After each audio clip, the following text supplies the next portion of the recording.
లోకంలో ప్రేమ అనే పదానికి అర్థాలు మార్చేస్తున్నారు కొందరు. ప్రేమ కోసం కొందరు త్యాగాలు చేస్తుంటే మరి కొందరు మాత్రం అదే ప్రేమ కోసం ఇంటినే శ్మశానంలా మార్చేస్తున్నారు. ఈమె పేరు షబ్నం. వయసు 26. ఉండేది ఉత్తరప్రదేశ్ అమ్రోహా జిల్లాలోని బావన్కేడి అనే గ్రామంలో. ఈమె తండ్రి షౌకత్ ఓ ప్రొఫెసర్. షబ్నంకి ముగ్గురు సోదరులున్నారు. ముగ్గురు ఉన్నత చదువులు చదివారు. ఆ మాటకొస్తే షబ్నం కూడా బాగా చదువుకుంది. ఎంఏ పూర్తి చేసి ఓ స్కూల్లో ఇంగ్లీష్ టీచర్ గా పనిచేస్తుంది. షబ్నం తండ్రికి ఆ ఊళ్ళో మంచి పేరుంది. ఆ గ్రామంలో ధనవంతులు కూడా వీళ్ళే.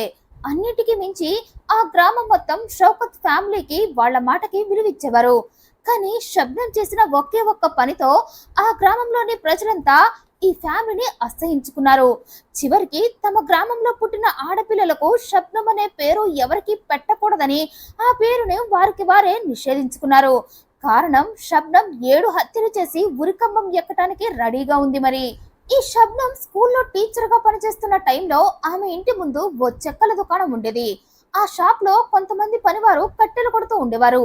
ఇక వాళ్ళల్లో ఒక్కడే సలీం అనే వ్యక్తి. ఈ సలీం రోజు షబ్నం ఇంటి ముందు కట్టెలు కొడుతూ ఉండేవాడు. ఇక అదే టైంలో స్కూల్ కి వెళ్లి వస్తున్న షబ్నం సలీం ని గమనించడం మొదలుపెట్టింది. కొన్నాళ్ళకి అతను ఒక్కరోజు కనిపించకపోయినా అతన్ని కలవరించే స్థాయికి వెళ్ళింది. మరి కొన్నాళ్ళకి తనకి ప్రేమ జ్వరం వచ్చిందని, ఆ జ్వరానికి మందు సలీంనే అని అతనితో మాట్లాడింది. తన ప్రేమ విషయం సలీంకి చెప్పింది.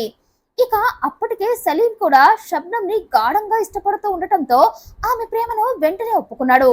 కానీ వీరిద్దరి ప్రేమను షబ్నం తండ్రి మాత్రం అస్సలు ఒప్పుకోలేదు. అతనే కాదు, టోటల్ అతని ఫ్యామిలీలో ఎవరు షబ్నం ప్రేమను ఒప్పుకోలేదు. కారణం సలీం స్థాయి తమ స్థాయి కన్నా చాలా తక్కువ. పైగా వేలిముద్ర బ్యాచ్. 4th క్లాస్లోనే చదువు మానేసి గొప్ప చదువులు చదివినట్లు ఫీల్ అయ్యి గొడ్డలి పట్టుకుని కూలి పని చేస్తున్నాడు. ఏ తండ్రైనా తన కూతురిని బాగా చదివించి ఆమెకు తగ్గ వరుణ్ణి చూడాలి అనుకుంటాడు. అలాగే షబ్నం తండ్రి కూడా అనుకున్నాడు. కూతుర్ని బాగా చదివించి ఆమెకు మంచి సంబంధం, అదే తమ స్థాయికి తగ్గ సంబంధం చూసి పెళ్లి చేయాలి అనుకున్నాడు. కానీ షబ్నం మాత్రం బాగా చదువుకుంది, కానీ అర్హత లేని వాడిని ప్రేమించి ఆ ప్రేమ కోసం ఇంటిల్లి పాదని ఎదిరించింది. ఏం చూసి ఆ సలీంని ప్రేమించావని తండ్రి అడిగితే ఏం చూడకుండానే ప్రేమించేశారంటూ తిక్క తిక్క సమాధానాలు చెప్పింది. మరి లవర్ని వెతుక్కోవడానికి బద్ధకం వేసిందో, లేక ఇంటి ఎదురుగా ఉన్నవాడిని ప్రేమిస్తే ఎప్పుడు కావాలంటే అప్పుడు చూసుకోవచ్చు, అన్ని రకాలుగా అవైలబుల్ గా ఉంటాడు అనుకుందో ఏమో, కానీ సలీం ఓ సన్నాసి అని తెలిసినా అతన్ని ప్రేమించేసింది. అతన్నే పెళ్లి చేసుకుంటారంటూ పట్టుబట్టింది. కానీ తన ఫ్యామిలీ సలీంతో ఆమె పెళ్లికి ఒప్పుకోకపోవడంతో ఫ్యామిలీ మొత్తంపై పగ పెంచుకుంది. అలా పగ పెంచుకుంటూనే మరో పక్క ప్రియుడితో సీక్రెట్ గా సెటప్ పెట్టింది. రాత్రికి ఇంట్లో వాళ్ళంతా నిద్రపోగానే ప్రియుడికి సైగ చేసి ఇంట్లోకి పిలిచేది. ఈ సలీం షబ్నం ఇంటి ఎదురుగా ఉన్న చెక్కల షాప్ లోనే పనిచేస్తూ రాత్రులు అక్కడే పడుకునేవాడు. ఇక దాన్ని అవకాశంగా తీసుకున్న షబ్నం అర్ధరాత్రి దాటాక ప్రియుడిని తన గదికి పిలిపించుకొని అర్ధరాత్రి అల్లరికి శ్రీకారం చుట్టింది. ఫలితంగా షబ్నం గర్భవతి అయింది. దీంతో ఆమె పెళ్లికి ఇంకా తొందరపడింది. లేట్ చేసే కొద్దీ పొట్ట బెలూన్లో ఉబ్బితే తన తండ్రి పరువు పోతుందని చిందులేస్తాడు అనుకుంది. అందుకే మళ్ళీ సలీంతో తన పెళ్లి ఇప్పటికిప్పుడే చేయమని తండ్రితో గొడవపడింది. 6 మీ పెళ్లి నేను చెయ్యనని తేల్చి చెప్పేశాడు తండ్రి. సోదరులు కూడా సలీంతో నీ పెళ్లికి ఒప్పుకోమని చెప్పారు. ఈలోగా ఓ అన్నకు తండ్రి పెళ్లి సంబంధం చూసి పెళ్లి చేశాడు. దీంతో శబ్నం ఇంకా రగిలిపోయింది. నాకు పెళ్లి చేయమంటే చేయకుండా అన్నకు పెళ్లి చేస్తావా అని తండ్రిపై పగబట్టింది. చివరిసారిగా తన తల్లి, తండ్రి, ముగ్గురు సోదరులు, వదినను అందరినీ తనకు సలీంనిచ్చి పెళ్లి చేయమని కోరింది. కానీ వారంతా నో అనటంతో వాళ్ళందరినీ చంపి తన పెళ్లి తానే సలీంతో చేసుకోవాలి అనుకుంది. తన కడుపులో పెరుగుతున్న బిడ్డకు సలీంనే తండ్రిని లోకానికి చాటి చెప్పాలనుకుంది. అదే విషయం ప్రియుడికి చెప్తే కట్టెలు కొడుతున్న గొడ్డలని షబ్నంకి చూపించి ఇప్పటికిప్పుడే వెళ్ళి నీ ఫ్యామిలీలో అందరినీ వేసేస్తానన్నాడు. అయితే షబ్నం మాత్రం ఇప్పుడు కాదు, నేను చెప్పినప్పుడు వెళ్ళి అందరినీ చంపేమంది. నా ఫ్యామిలీ మొత్తాన్ని చంపేస్తే మన పెళ్లికి అడ్డుపడేవారే లేరు. పైగా బోలెడంత ఆస్తి, అదంతా మన ఇద్దరి సొంతమే అవుతుంది. అప్పుడు మనిద్దరం ఆ ఆస్తితో హ్యాపీగా బ్రతికేయచ్చు అంది. అలా ఏప్రిల్ 5న రాత్రి అందరినీ చంపాలని ప్లాన్ చేసి వారందరికీ పాలల్లో నిద్ర మాత్రలు కలిపిచ్చింది షబ్నం. దీంతో టోటల్ ఫ్యామిలీ మొత్తం మత్తులోకి వెళ్ళిపోయారు. ఇక వాళ్ళలా నిద్రలోకి జారుకోగానే ప్రియుని పిలిచింది. అతను చేతిలో గొడ్డలిని పట్టుకొని నేరుగా బెడ్రూమ్ లోకి వెళ్ళాడు. టోటల్ గా 7గురు ఉన్నారు. ఆ 7గురిని వేసేయాలని ఒక్కొక్కరి దగ్గరికి వెళ్లారు. ముందు షబ్నం తన తండ్రి కాళ్ళు గట్టిగా పట్టుకోగా సలీం గొడ్డలితో అతని మెడ మీద నరికేశాడు. అలా 6గురిని నరికి చంపాడు. ఆ నెక్స్ట్ షబ్నం ఓ సోదరుడు కొడుకు అంటే షబ్నం మేనల్లుడు మిగిలాడు. ఆ పసివాడికి కేవలం 10 నెలలు మాత్రమే. అయినా షబ్నం ఆ బాబును కూడా వదలలేదు. అతని గొంతు గట్టిగా పట్టుకొని గొంతు నలిపి చంపేసింది. అలా 7గురిని చంపాక ప్రియుడిని గొడ్డలు తీసుకుని పారిపోమంది.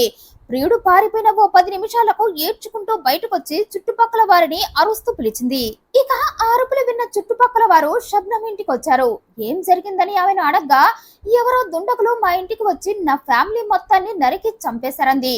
దీంతో వారంతా విషయం పోలీసులకు చెప్పారు. ఇక పోలీసులు వచ్చి 7 శవాలని హ్యాండ్ ఓవర్ చేసుకొని ఎంక్వైరీ స్టార్ట్ చేశారు. అయితే వారికి ఈ శబ్దం మీదే మొదటిగా డౌట్ వచ్చింది.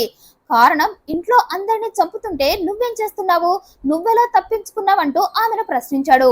అందుకామె నేను ఒక్కదాన్నే డాబా మీద పడుకున్నా, మా వాళ్ళంతా ఇంట్లో పడుకున్నారు, అందుకే నేను బ్రతికిపోయానంది.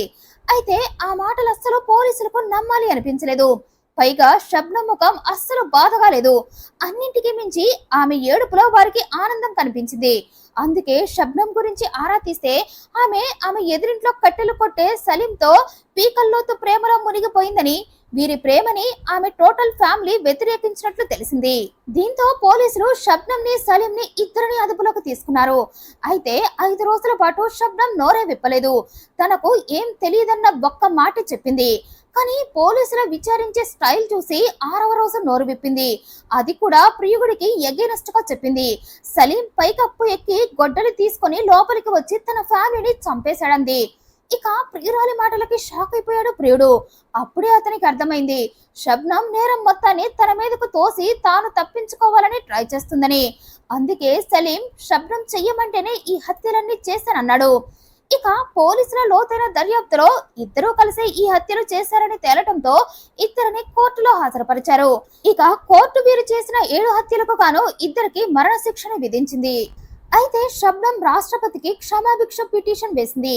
కానీ రాష్ట్రపతి ఆ పిటిషన్ ను తిరస్కరించారు. సుప్రీంకోర్టుకి కూడా అర్జీ పెట్టుకుంది. కానీ సుప్రీంకోర్టు కూడా వీరి శిక్షలను సమర్థించింది. ఇక జైల్లోనే ఉంటూ షబ్నం నెలల నుండి ఓ మగబిడ్డకు జన్మనిచ్చింది. అతని పేరు తాజ్ మహమ్మద్ అని పెట్టుకుంది.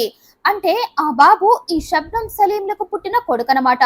ఇక ఆ కొడుకుని కొన్నాళ్ళు పెంచిన షబ్నం ఆ బాబుని తన కాలేజ్ లో చదివే ఫ్రెండ్ అయిన ఉస్మాన్ సైఫీకి దత్తతిచ్చేసింది.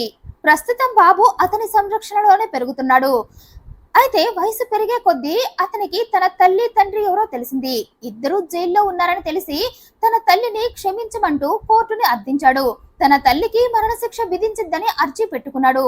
ఈ వీడియోపై మీ అభిప్రాయాన్ని కమెంట్ రూపంలో తెలియజేయండి. మరింత ఇంట్రెస్టింగ్ అండ్ జెన్యూన్ ఇన్ఫర్మేషన్ కోసం ఈ వీడియోని లైక్ చేయండి, షేర్ చేయండి, ఛానల్ సబ్స్క్రైబ్ చేయండి. Thank you for watching.